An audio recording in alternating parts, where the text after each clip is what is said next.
The long-awaited bout between Jake Paul and KSI now seems to be up in the air after the two had a long back and forth on Twitter over fight stipulations. The war of words started after a podcaster, Wade Plemons, said he thought the pay-per-view buys of Jake Paul versus Tommy Fury would outweigh that of a fight between Jake and KSI. And we heard from Jake in the Impulsive podcast, he does not think that the KSI fight sells like a Tommy Fury rematch and a Floyd Mayweather fight. And I don't know that I can disagree with him right now. I don't, because they pulled some legitimately crazy numbers. And while I used to be on the train that Jake and KSI did similar numbers, I don't know that that's the case anymore. KSI lashed out at these comments on Twitter, calling Wade a fake and a snake amongst other things. Jake was quick to come to the defense of Wade, calling KSI immature for these comments, and then went on to call him insecure, mentioning Wade is unbiased in his analysis. Another influencer boxer, Insult Pappy, then defended KSI, calling Jake Paul's actions ironic after how he acted in this interview. Like, what happens if you lose one of these fights?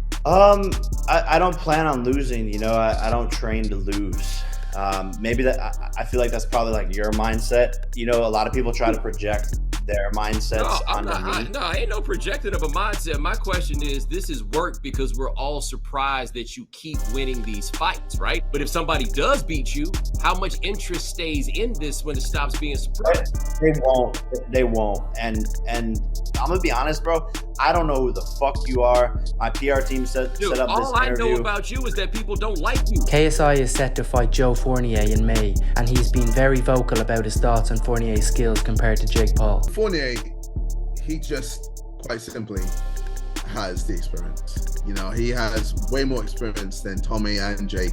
The feud between KSI and Jake was reignited after Jake got wind of KSI claiming he will be the pound-for-pound best YouTube boxer above Jake Paul after his next win, to which Jake responded, "So when you beat a guy whose last pro fight was over 2 years ago against a reggaeton singer that had never boxed in his life, you were the pound-for-pound best? Or is it because his fight before that was 6 years ago against a 1-11 boxer, Sham?" To which KSI replied, "This is a lot of talk for someone that's ducking me." Jake then throws a big offer on the table, with the winner taking 30 mil and the winner nothing. KSI declined the all or nothing bet, as he never paid the Furies for their bet. Jake then called KSI uncourageous for declining the contract and likened him to Tommy Fury and his dad for never signing. KSI tells Jake to simply sign the contract, as it's already been 5 years, to which Jake responded, "Yeah, and 4 of those years you were running. You want me to come to London and fight at an unnatural weight with a rehydration clause, then it's all or nothing.